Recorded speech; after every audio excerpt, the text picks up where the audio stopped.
Hello friends, welcome to doctor Deepika channel.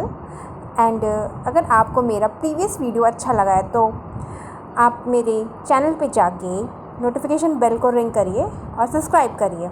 और today I am going to present a topic introduction to the dosage form. What is a dosage form? तो dosage form in general अगर आप देखेंगे, आप जब किसी medical store पे जाते हैं तो देखते हैं कि वहाँ पे number of doses form present होता है। It means you see the eye drop, ear drop, tablet, capsule, injections and etc. This all come under the category of the dosage form. So how you define the dosage form?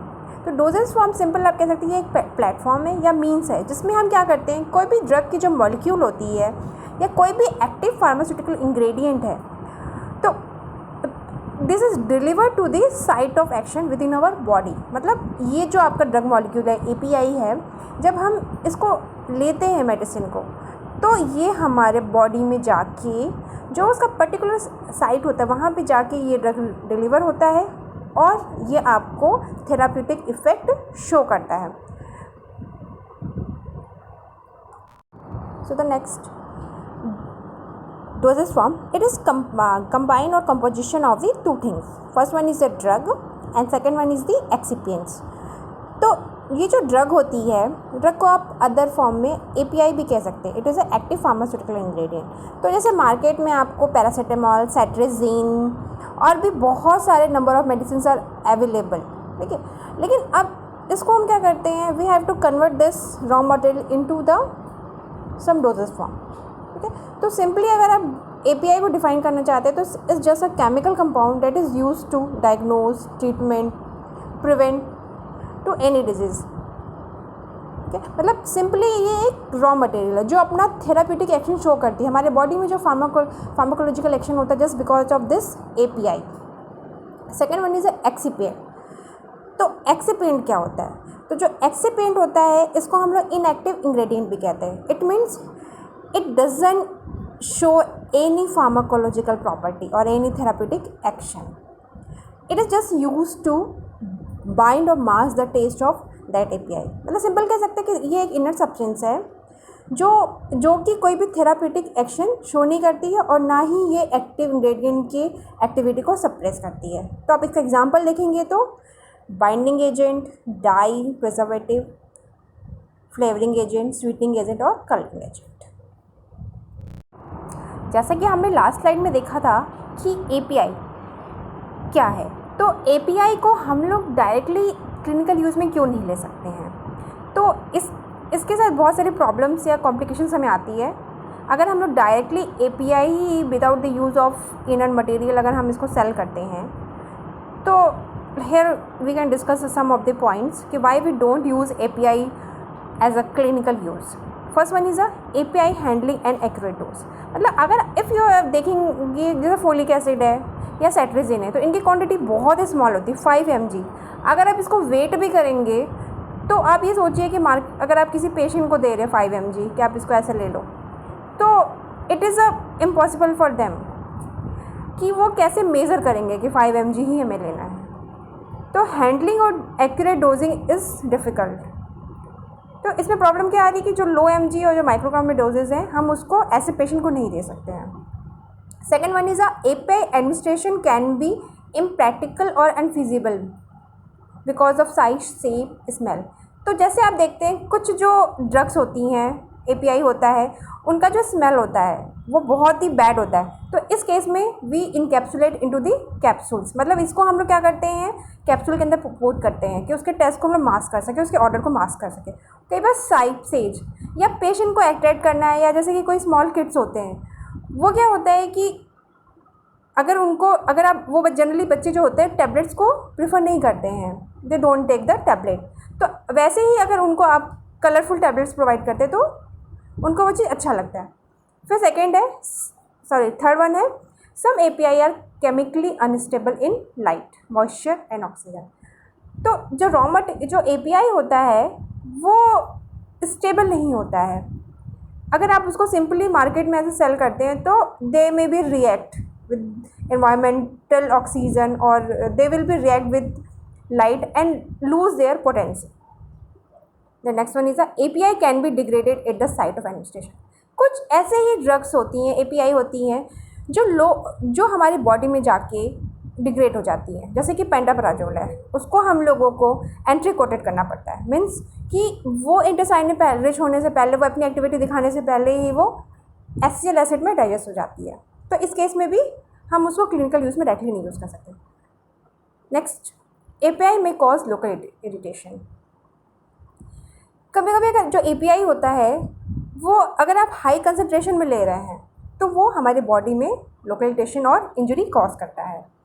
And the last one is the administration of the active substance would mean to have no chance for modification of its pharmacokinetic profile। मतलब अगर आप कोई active substance administrate कर रहे हो तो ये आपकी बॉडी में हो सकता है कि कोई एक्टिविटी न दिखाए। कई बार क्या होता है कि जो हम एक्सीपिएंट्स यूज़ करते हैं तो वो उसको सस्टेन रिलीज फॉर्म या उसको वो कंट्रोल रिलीज फॉर्म प्रेफर करता है, और इस केस में जो उसकी फार्माकोकाइनेटिक प्रोफाइल है वो फार बेटर हो जाती है, उसकी वायबिलिटी जो है वो इम्प्रूव होती है।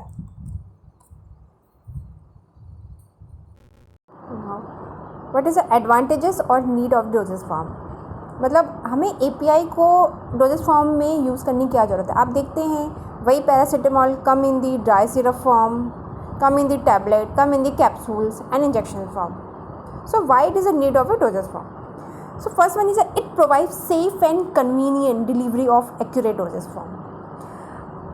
आप अगर टैबलेट या कैप्सूल या सिरप लेते हो तो आपको उस वे में जो एक्यूरेट डोज है वो अवेलेबल हो जाएगा। मतलब अगर आपको 250 mg का टैबलेट लेना है तो वो आपको ईजिली वो सिंगल डोजेज फॉर्म में आपको अवेलेबल होता है। सेकेंड है protection of drug substance from atmospheric oxygen and moisture.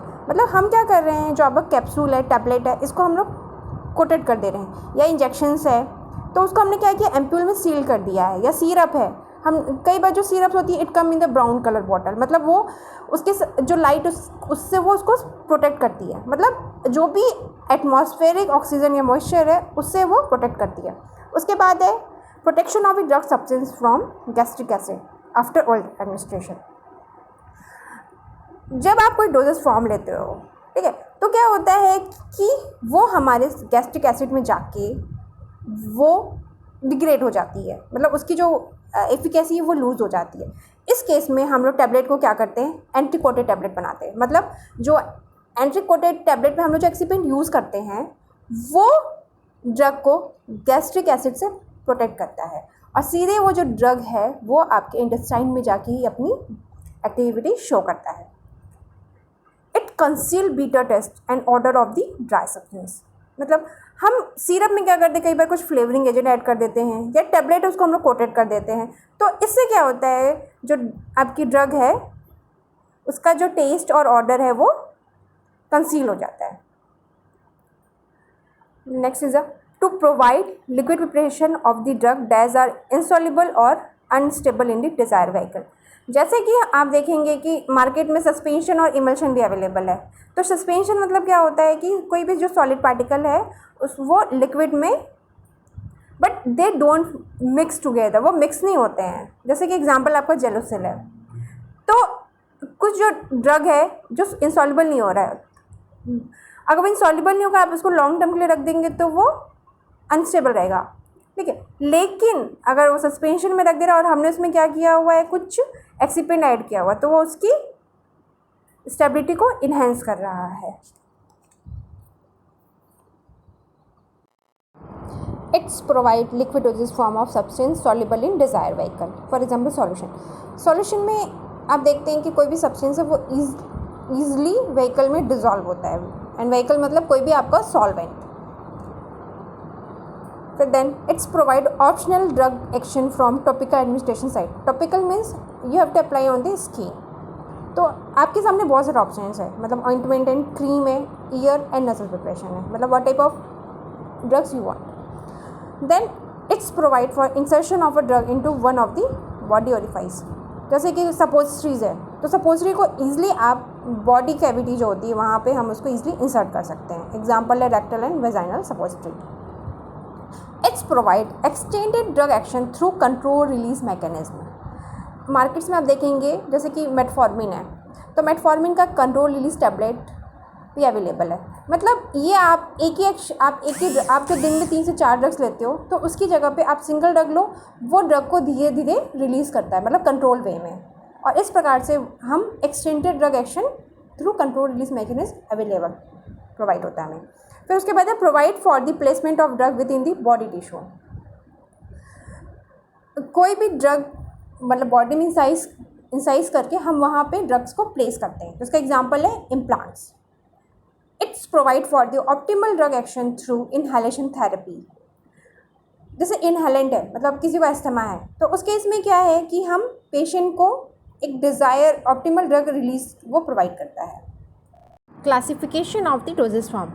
Doses form को हमने क्लासीफाई 2 टाइप से किया हुआ है। पहला है फिजिकल फॉर्म। तो physical form is again classify into 4 types. First one is a solid, semi solid, liquid and gaseous. अब आप अगर रूट ऑफ एडमिनिस्ट्रेशन पे देखेंगे तो it is again classify in 2 different types. First one is orally, जिसको हम लोग mouth से लेते हैं। Second one is a topical which we apply on the skin. Then rectal, मतलब इसको हम लोग रेक्टम से जो ड्रग्स होती है उसको इंसर्ट करते हैं।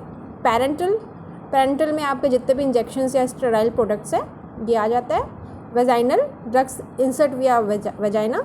Inhaled by the means of inhalation. Ophthalmic, it's mean dosage form which instilled into the eye.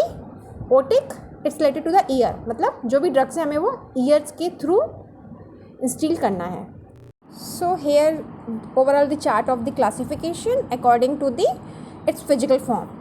तो आप ये देखेंगे कि पहला सॉलिड डोजेस फॉर्म है। तो सॉलिड डोजेस फॉर्म में भी it is of 2 types. First one is a unit doses form और बल्क। यूनिट डोजेस फॉर्म मतलब कि जो सिंगल फॉर्म में होता है। तो पहला इसमें आपका tablet, capsule, powder and peels.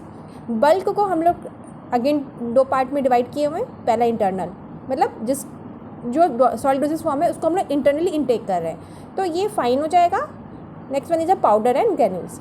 Then externally, मतलब जो सॉलिड डोजेस फॉर्म जो भी सब्सटेंस है उसको हम लोग अप्लाई ऑन द स्किन, मतलब एक्सटर्नली हम उसको अप्लाई कर रहे हैं। तो पहले इसमें dusting powder, insufflation, dentifrices, snuff and ear powder.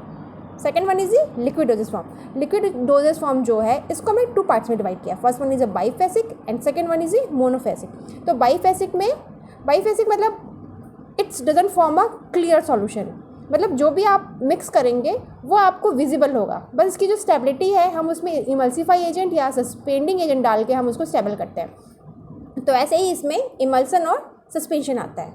Monophasic same internally and externally. तो इंटरनली में इसमें syrup, elixirs, linctuses, drops. External में liniment, lotion, gargles, throat paint, mouth wash, spray and etcetera. Then come to the semi solid dosage form. Semi solid मतलब it is come in between the solid and liquid dosage form, मतलब वो थोड़ा सा semi solid के form में available होता है। तो again it is of 2 types. First one is a internally and second one is a externally. तो इंटरनली में इसमें सपोजिटरी एंड पेसारेज आ जाएगा, और एक्सटर्नली में इसमें ointment, cream, paste and jelly. Thanks for watching this video. अगर आपको ये वीडियो पसंद आया देन सब्सक्राइब माई चैनल।